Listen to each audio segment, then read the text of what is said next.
Dress code, dandan, dan different. Ya, dress code. Nah, Dress ibu code. udah cantik ya. Pakaian. Saya mohon maaf ya ibu-ibu ya, tapi pakai masih menyesuaikan dengan warna hijau. Kemudian dandan.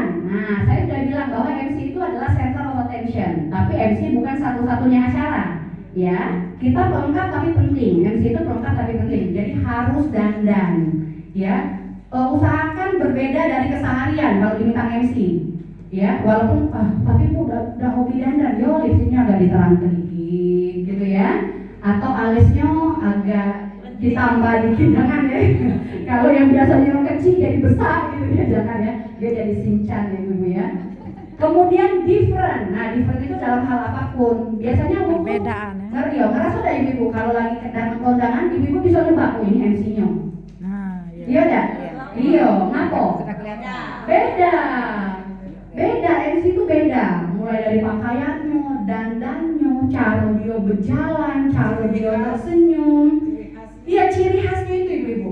Jadi orang akan tahu ini MC-nya nih. Yai Najib tuh itu terus. Iya, Yai Najib. Saya kalau dia nyanyi dengan Yai Najib, cara nyanyi dengan Yai. Ya oke, jadi ini ya ibu-ibu ya. Kemudian MC nanti biasanya punya kipas dan lain sebagainya. Oke, next saya agak cepat aja biar kita bisa cepat latihan. Nah, ini beberapa hal yang harus diperhatikan ketika MC. Do's and don'ts ketika MC ya ibu-ibu ya. Dos. Oke, pertama, kalau MC itu wajib senyum. Wah. Ya, senyum itu kan bukan harus begini terus ya ibu ya. Senyum itu kan begini, nggak cemberut aja udah oke. Ya, disesuaikan dengan situasi dan kondisinya. Kedua, timing is penting. Ya, MC kalau ibu jadi MC atau kalau ibu jadi pembicara, terutama MC ya. Kalau pembicara datang pas acara nggak mulai nggak apa-apa. Kalau pembicara, ya masih ditunggu uang, nggak mungkin uang nggak nunggu pembicara. Acara pasti tidak jalan kalau pembicara belum datang. Tapi MC walaupun acara nggak jalan kalau MC belum datang, tapi MC wajib datang minimal 30 menit sebelum acara dimulai. Itu sudah paling minimal. Ya, kalau saya 1 jam sebelum acara mulai saya sudah standby. Kenapa? Karena dalam sebuah acara itu perubahan itu pasti ada baik bu. Yang ini datang, pembicara ini telat, yang ini, yang ngaji belum datang, yang ini hanu segala macam. Banyak hal yang bisa terjadi. Ya, jadi MC itu wajib datang before, ya, sebelum acara dimulai. Kemudian produk knowledge-nya ibu-ibu 5W1H, ya. Kalau MC misalnya, MC acara apa, di mana, siapa audiensnya, pembicaranya siapa, yang nunjuk kata sambutan siapa, acara mulai jam berapa, ya, pakaiannya apa, itu semua harus ditanyakan. MC harus tahu, karena kalau enggak nanti salah kostum lah, salah bikin teks lah dan segala macam. Begitupun jadi pembicara.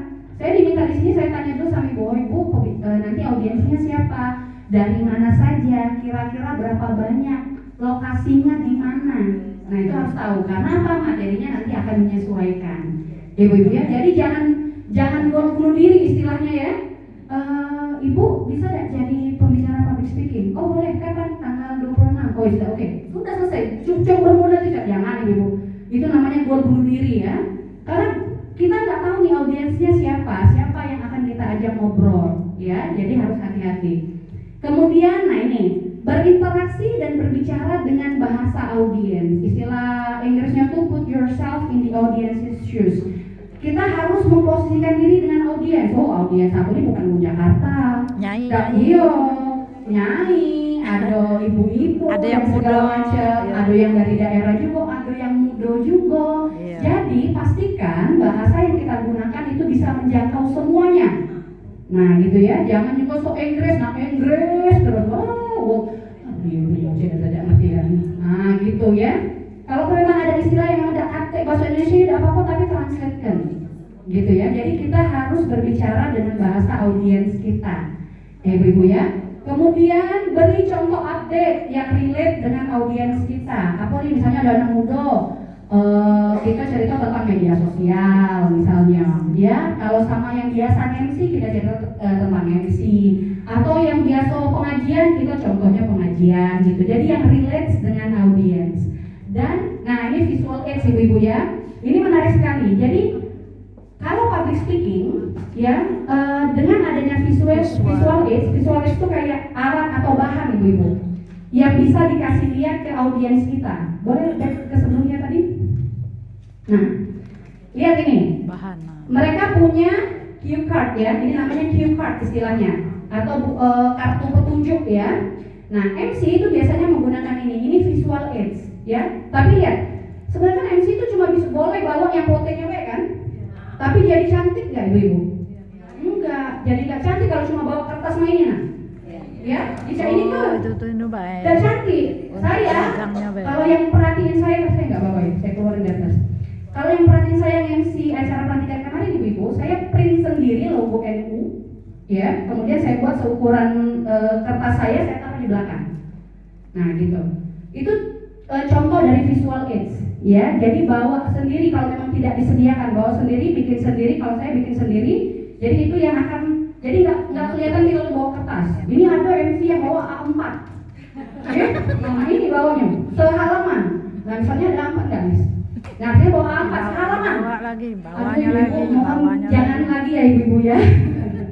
Jadi kalaupun memang tidak ada, harus bawa kertas, monggo dilipat. Ya, jangan dibawa A4-nya atau map-mapnya.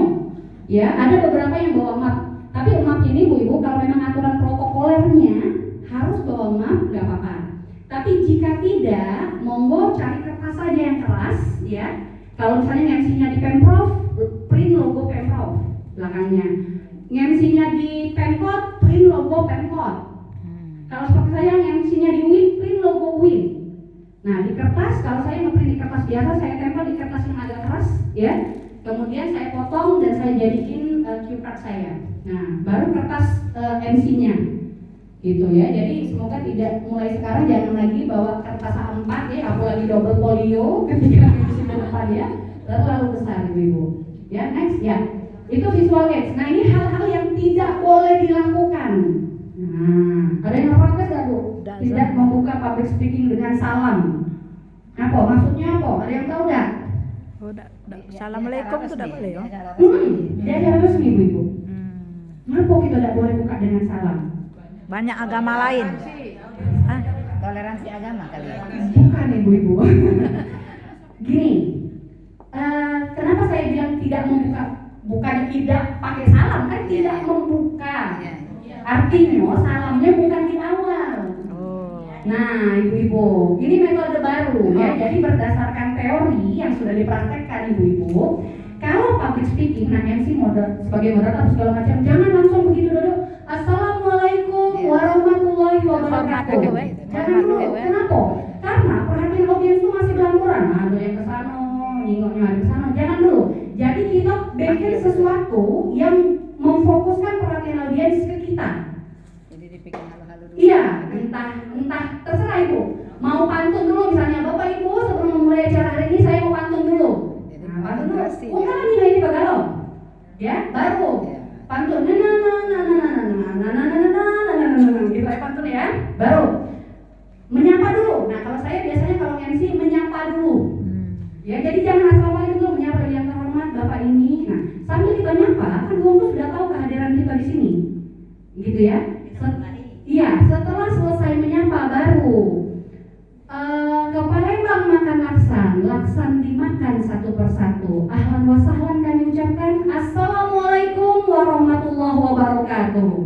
Nah, baru asal salamnya itu di belakangan. Jadi yang dibuka di awal itu bukan salam, tapi namanya attention catcher, ya istilah bahasa Inggris, penarik perhatian dulu. Ya, baik itu sapaan, kalau yang MC baik itu sapaan, mau dibuka dengan pantun, mau dibuka dengan apa? Kalau public speaking Bu, misalnya mau pidato, jangan langsung assalamualaikum, jangan langsung jangan. Misalnya public speaking ya, kalau ibu-ibu memperhatikan di awal tadi saya tidak membuka dengan assalamualaikum, belum, ya belakangan. Saya bicara dulu, ibu-ibu sudah siap untuk public speaking hari ini? Gitu. Jadi jangan langsung assalamualaikum, karena kalau sudah assalamualaikum itu jangan acara langsung mulai dia itu, kaki dulu. Kita cari dulu perhatian orang, fokuskan perhatian orang ke kita. Pas sudah cari yang aman, Assalamualaikum warahmatullahi wabarakatuh. Gimana kabarnya? Nah, gitu. Ya ibu-ibu ya. Jadi bukan berarti tidak salam. Tolong digarisbawahi, tidak membuka public speaking dengan salam. Saya beberapa kali jadi juri pidato, ibu-ibu pidato levelan anak SMA gitu ya. Nah, biasanya yang menarik itu adalah yang tidak memulai pidatonya dengan salam atau dengan pembukaan-pembukaan lainnya, sampai enggak. Jadi begitu dia misalnya dia mau pidato tentang kenakalan remaja, dia langsung Bapak Ibu Dewan Juri, pagi tadi saya baru membaca sebuah berita. Nah langsung, tadi pagi saya baru baca sebuah berita tentang seorang remaja yang melakukan bunuh diri, efek dari bullying teman-temannya. Sungguh sangat meresahkan Bapak Ibu. Baik, Bapak Ibu hadirin berbahagia, Assalamualaikum warahmatullahi wabarakatuh. Perkenalkan saya ini. Nah, jadi dibuka dulu dengan shocking apa ya, information gitu ya, sesuatu yang mencengangkan, yang bikin wong ngantuk. Apa? Nah gitu. Baru mulai pidatonya. Nah gitu ya. Ya mungkin ibu-ibu yang berpengalaman ceramah gitu ya, mungkin juga begitu. Ibu-ibu tadi di depan ada sendal siapa? Nah gitu, wong ini galau kayak gitu. Nah makanya ibu-ibu sendal dijago masing-masing ya. Nah sudah, kita mulai dari ceramah kita hari ini. Nah, gitu, ibu. Jadi tidak langsung dengan salam. Jadi nanti di akhir ya akan ada satu hal yang penting sekali. Oke, kemudian boleh intermezzo ini yang tadi sudah saya sampaikan, boleh intermezzo, pantun, tapi jangan terlalu sering, biar nggak ini ya. Pause boleh, pause itu stop, boleh, tapi jangan terlalu sering juga. Jangan terpaku pada teks atau cue card, ya. Boleh pakai cue card ya, tapi jangan matanya ke sini terus. Kemudian, nah ini paling penting. Kalau MC resmi, jangan pastikan nama, gelar orang dan segala macamnya benar. Ya, jangan sampai salah dokter Anda, dokter Andes.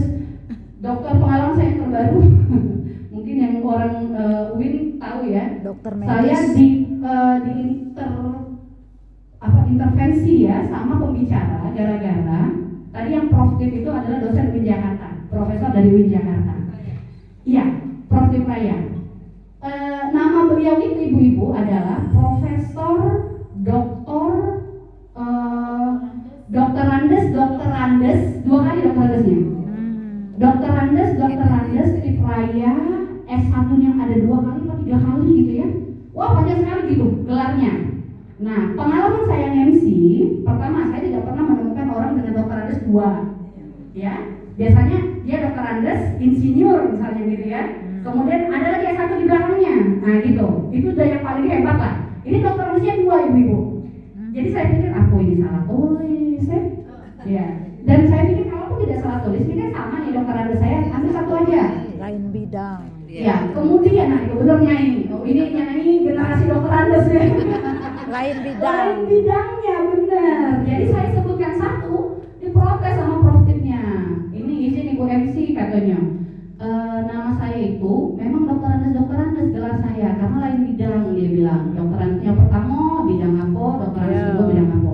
Terus saya satunya yang belakang ada lagi, ada sarjana muda pula, BA, pokoknya panjangnya nih ibu. Jadi untuk saya bikin pantun ya waktu itu ya Ibu Manel ya, saya bikin pantun untuk mencairkan suasana kembali, alhamdulillah aman ya. Tapi setelah itu saya minta maaf sama ininya. Nah ini juga hal-hal yang tidak disangka bisa terjadi dalam sebuah proses MC. Tapi kita pun MC harus siap, jangan pembicaranya marah sama aku, nggak gitu ya ibu ya.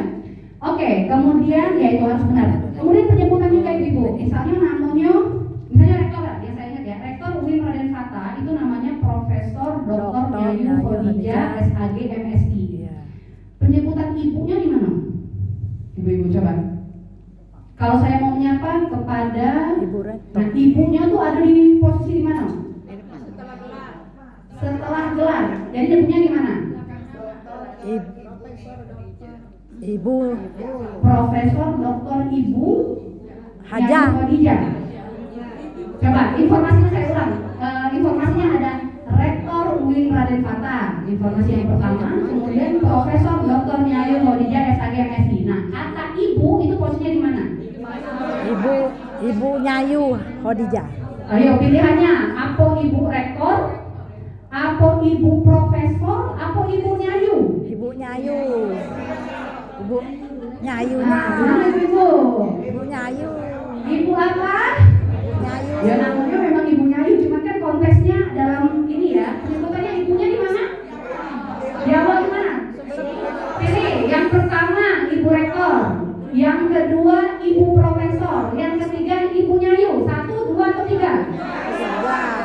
Ibunya Ayu.